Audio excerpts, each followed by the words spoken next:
Hello everyone. Welcome to SecPod's all new webinar. Thank you for joining this session in your busy schedule. And today we have planned a product series. And I hope you're able to hear my voice and do the presentation clearly. If you have any challenges, please do let us know. We will look at it immediately.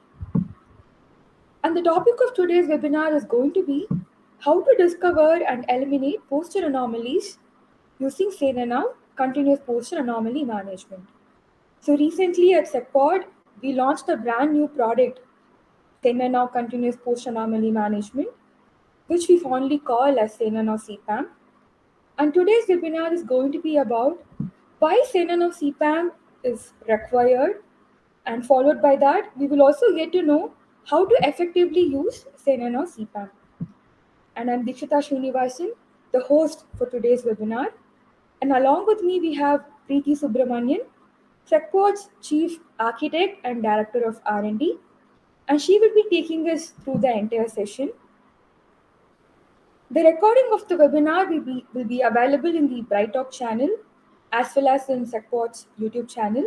You can always access it over there. And before we begin, let us take a quick look at today's agenda.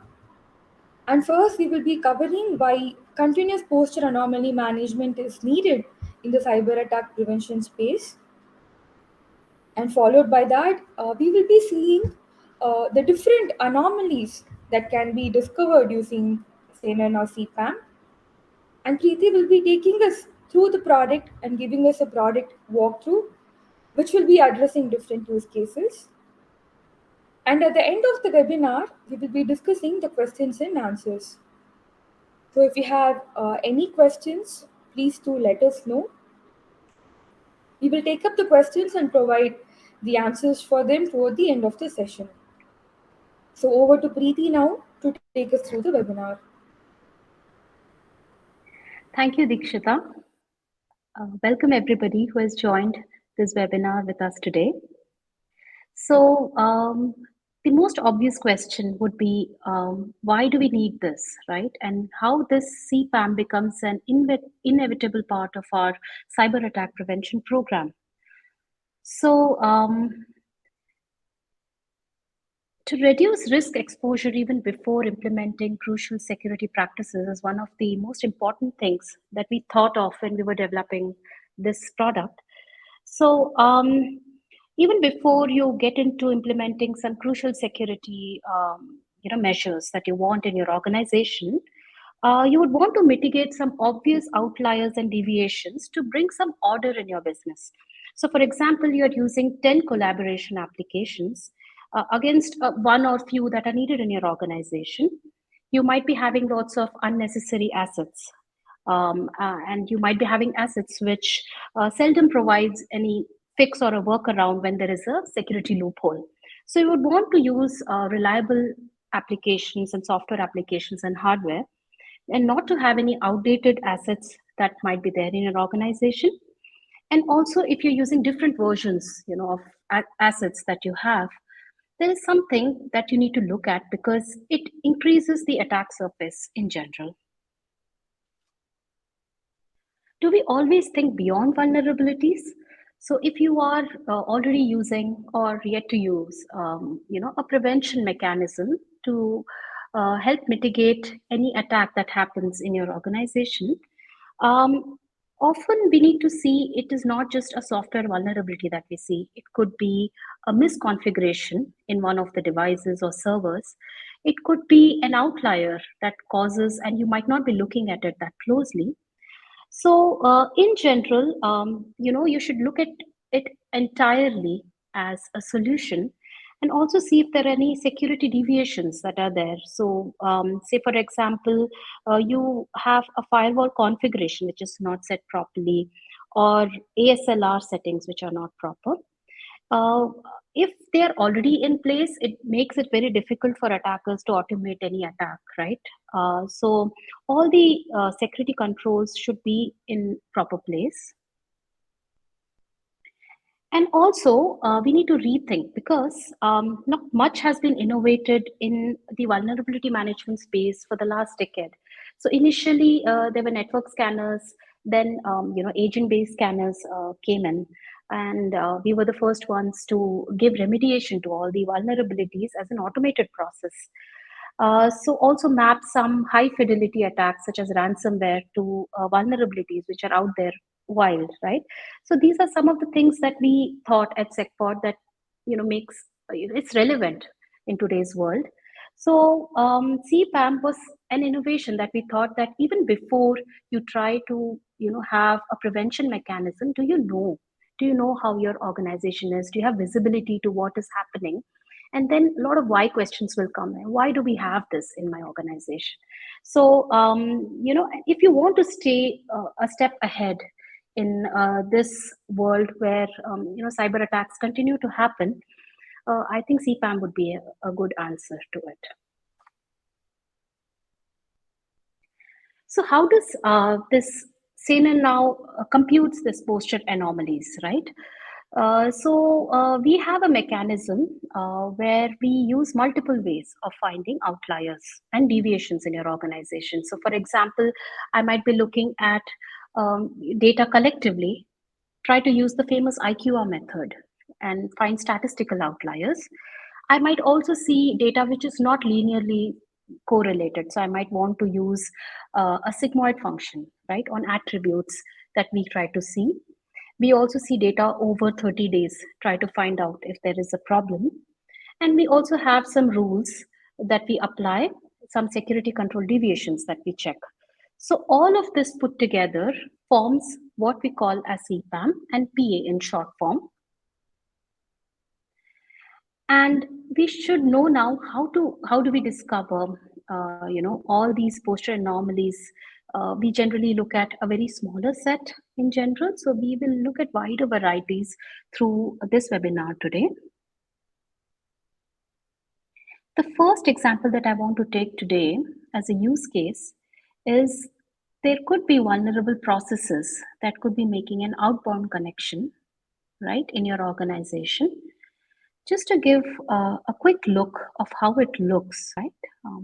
I will be sharing my screen.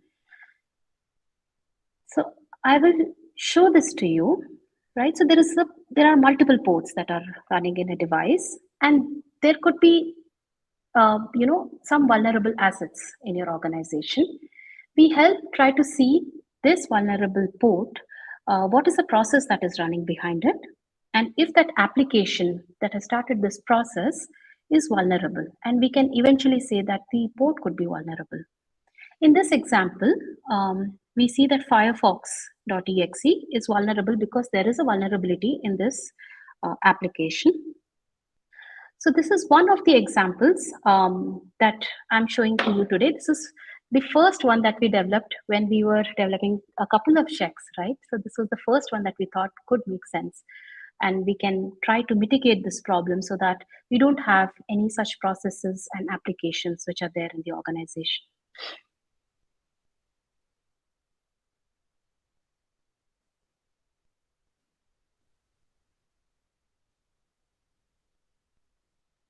The next use case that we want to take today is to find out if your Wi-Fi configuration is having some poor settings, right? So let me show that to you.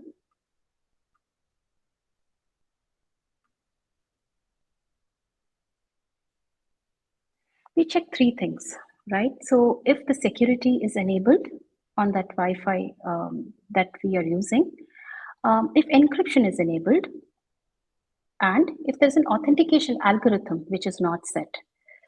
So if I try to see this, if we have connected to any airport guest Wi-Fi at that moment and authentication algorithm is set to none, this is one of the concerns that we'll have, because that means that you're prone to an attack. It's a different way of looking at configuration settings, right? It's not just a vulnerability in a software, but a configuration which has not gone right.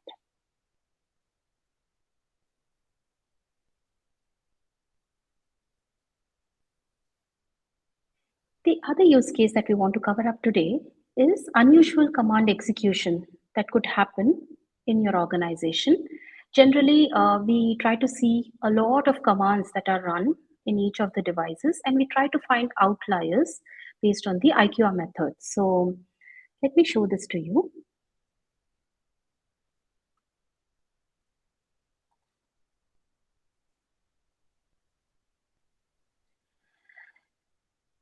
So these are the deviations that we have found in this account of devices.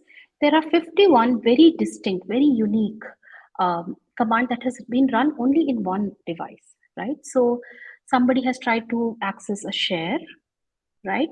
Or say, for example, any scripts that are run. Yeah, there are some string scripts that have been run. So I would want to see on which machine it has been run, try to identify if this is a concern, right, in your organization.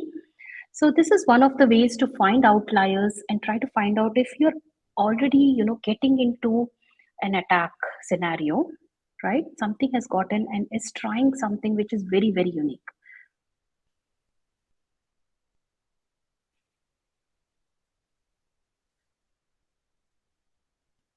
It could happen that BitLocker, could be disabled in certain systems. So, as an IT administrator, a security administrator, you would want all the machines to have BitLocker enabled. But how to check if they are configured and they're staying as they have been configured, right? So, this is one of the examples that I will be showing.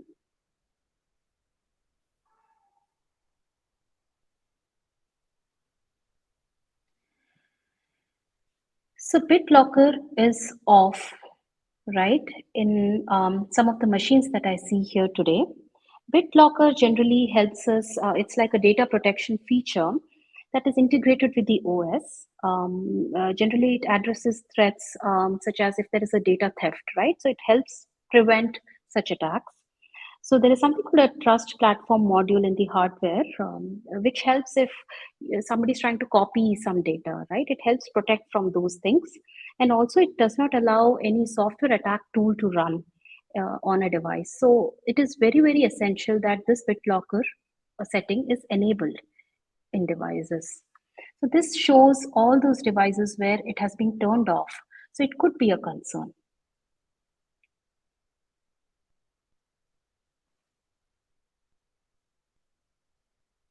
Moving forward, say for example, you are having a VPN software that is authorized in the organization for users to connect to the office network, right? And there has been a recent attack regarding VPN which had been compromised, right? And because that is one sure short way of getting into the organization's network and then getting compromised and your data getting lost and you may not even know it. So if there are VPN software which are there in the organization, I will share and show what it looks like, right?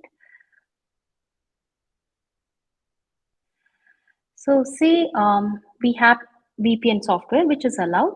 I see that on 17 devices, some VPN software is running, but there are some unique VPN software which are running on some devices, right? Which is only running in one of the devices.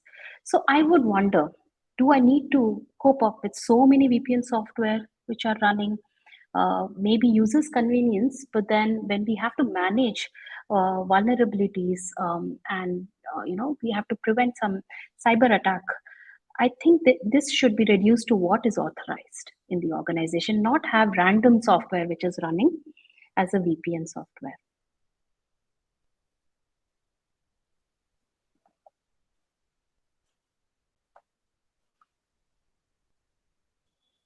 The next use case that we are covering up is to find if a firewall setting is differently configured on a few systems.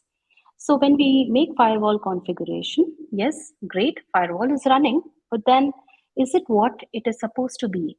And when I look at multiple devices together, I can find outliers. So let me show that to you.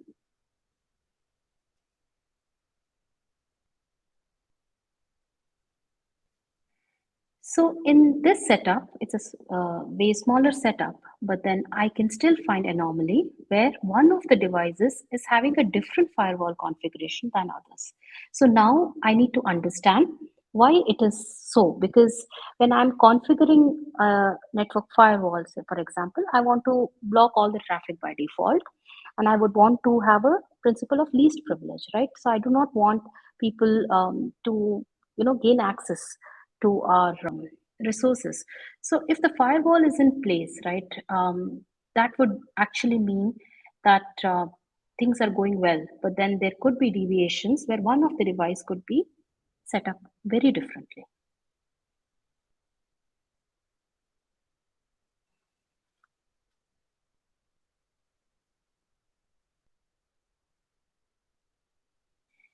If you're not a gaming industry and you have gaming applications or some unfamiliar applications in your organization, you may not know that they exist, but then it also causes a lot of obvious attacks because they're widely used by people in general. So let me show that to you how this use case is covered in our product.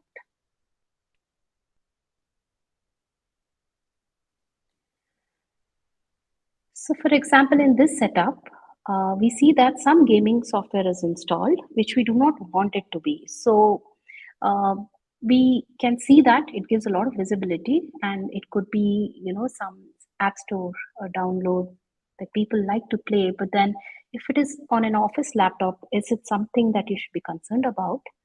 So, this is one of the examples that we have shown here.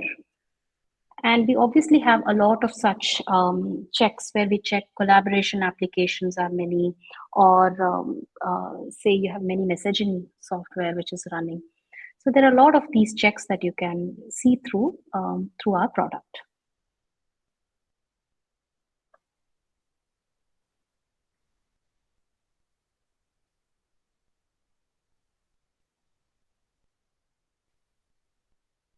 There could be some abnormal events that might be happening on some of your devices. Generally, a vendor such as Microsoft would give some security events that you should watch out for, right? So, if there are multiple, failed logins, or if the entire event log is cleared, or there are some account management, events that have been created in the Windows events log, it is a concern, and you need to see on what machines they are happening. So let me show that to you.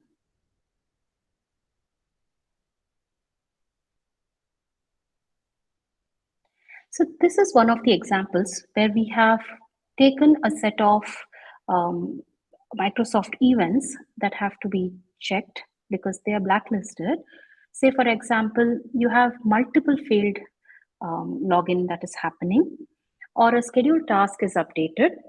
A task is created suddenly, right? It is scheduled to run at some time, or an attempt has been made to install a service. There are multiple such events that we check, and we try to see on which devices they have happened so that you are assured that it was a genuine failed account logon or somebody was trying to do an attack.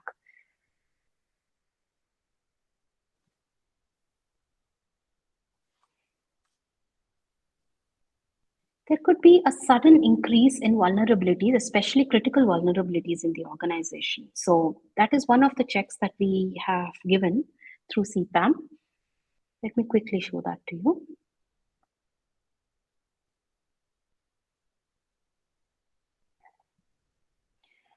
Um, Moment, yeah. So here I see that there is a sudden increase on 9th, right, of March. Suddenly the vulnerability is increased.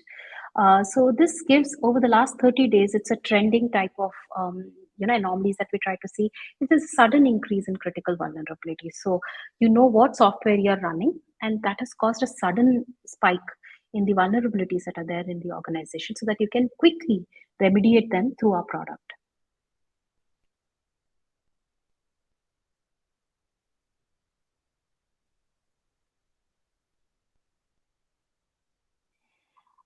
Error in time synchronization is a very, very important thing because when we see devices on the network, time is the only reference, right? When that security event happened. So you might be in a scenario where you don't know when it happened because the time is not synchronized with what the NTP server is giving. So you don't know when this attack happened. Did it happen just now? Did it happen yesterday? So let me show that to you.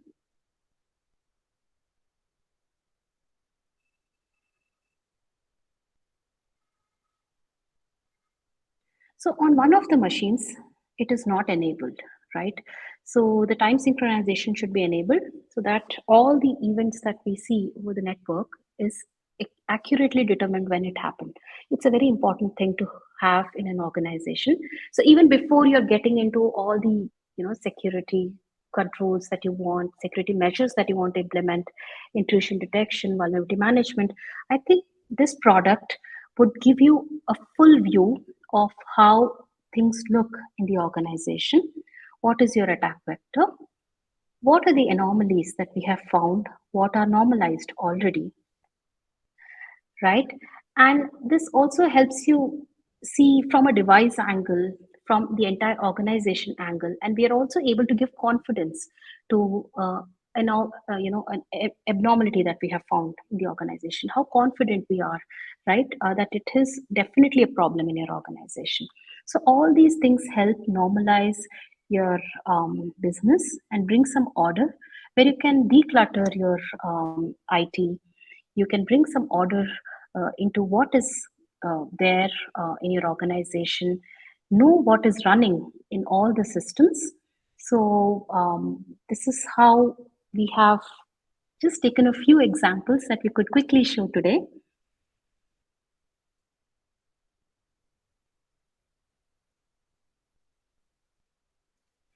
So, we have 70 plus checks that are in place today. Say, for example, if you are an organization who is only looking at hardware configuration and software assets, it is a very limited set. So we have 100 plus such attributes, probes that we have, and each of them having 10 per average. So 1,000 plus attributes that we check to let you know where the abnormalities are. And if you have to do this as a manual process, right, finding out this information, it becomes very, very tedious. And often when we see data together, say I'm seeing assets from different machines, I'm seeing a security setting from different machines, I'll be able to find out all those machines which are very differently configured than the others. It could be a kernel version which is very different, right? So you would want to normalize all those so that you don't get regular IT tickets when a security administrator says these are the problems. You are well equipped to know as an IT administrator what is running in the organization. And for CISOs, you can actually see the entire organization, how to set up. And because security is on your shoulders, you can actually see those things happening in your organization and you can see what you can do. Why is it there? Right? So CPAM is a great answer to all those people who want to stay one step ahead in securing their organization.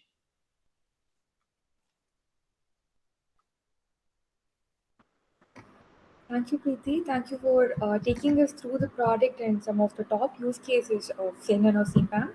And I believe it will be really helpful for the users to understand how to make the best out of SanerNow CPAM. So now we are moving to the questions of today's session. If you have any question, please do raise this. We will be taking up the questions now.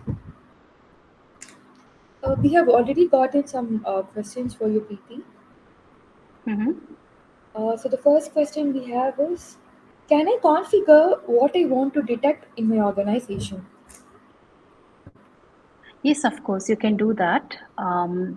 So one way to see that is, let me share the screen and show you how it is done so that it is more clear. Sure.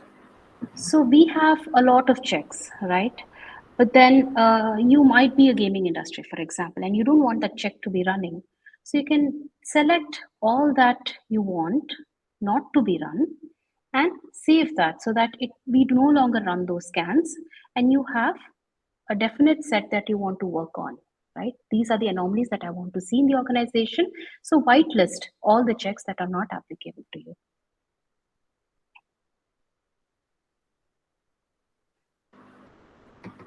Got it.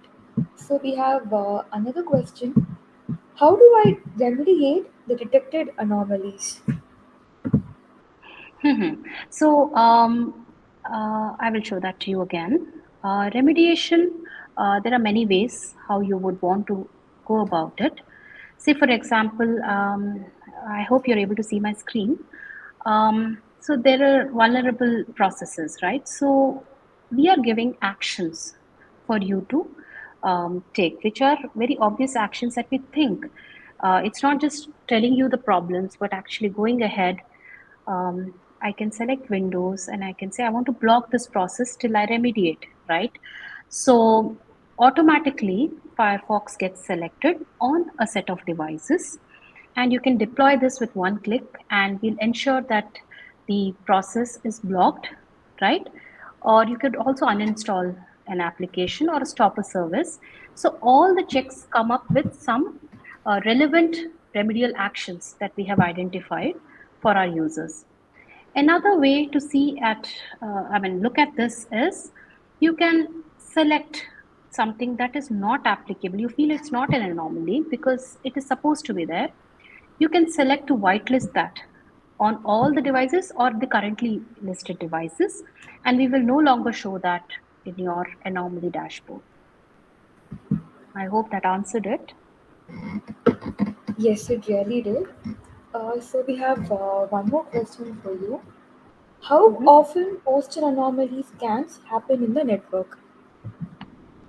A posture anomaly scan can happen daily, weekly, monthly as you configure. Let me see if I can show that to you. Yeah. So, as an administrator of this product, right, you have rights to um, schedule a scan. So, I will show that to you. So, on the dashboard on the top, you can see a symbol which is called a control panel. Go to posture anomaly, select the organization, an account that you want to, organization and account, and then you can decide I will run this daily, weekly, monthly. And as soon as an account is created, we try to give you a schedule by default, which you can change. You can also choose to scan right now, right? And see, it takes about 8 minutes to just show you all those 70 plus checks on all those 1,000 attributes, what we have computed. And it will be very easy for you to use this. And it will also help you ask, why do we have this, right? Got it. So we have another question for you. Does Mhm. CPAM comes as an integration with other modules of SanerNow? You can choose to buy this from the suite of products that we have. So we have vulnerability management, compliance management. So along with that, this will also come as part of your subscription, which would be per agent per annual basis. That you can we can reach out to you if you're interested in a trial and see how it works for you. Got it. And we have one more question. Can you Mhm. explain about the custom rules in CPAM? Uh, what are the custom rules? Can you elaborate a little bit? I think they have seen it in the product and they want to know about that. Okay, so the custom rules here, you will be able to build some detection on your own, right? So you can create a custom, say, detection or a response. So we have all these things that you want to uniquely write, right? So you are the creator. You can choose to, call, say, a registry check you want to do.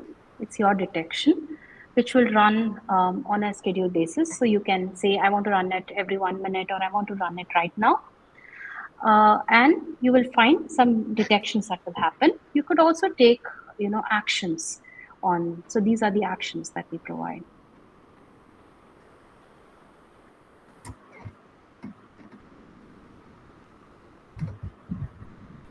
Got it. And I Were think you we able are, to see my? I think you were not able to see my screen, right? yeah, we couldn't see the screen now. Oh, all right. So let me show that to you again. Yeah, So when you click on custom rules, so there are detections, right? So these are the detections that you can write individually. Say, for example, you want to, um, pull out a registry, right? This was my example. You can write the registry check, right? So you will become a creator of the check. You can take responses based on the operating system families. Quite a lot that we have here for you to experiment, create, detect, respond. This is what is custom groups. All right. So I think we have come to the end of the session and we are done with the questions for today. Once again, Mhm. thanks a lot, Preeti, for taking us through the product and answering all the questions. Thank you so much, And Dikshita. yeah, thank you. And thank you everyone for joining this session. We hope the session was useful and you are able to understand clearly on why SanerNow CPAM is needed and how to effectively use it. We'll keep you all posted about our next session and stay tuned with us to get continuous updates on our upcoming webinars and product series which we are planning. And thanks a lot once again, and we are signing off now. Bye. Thank you.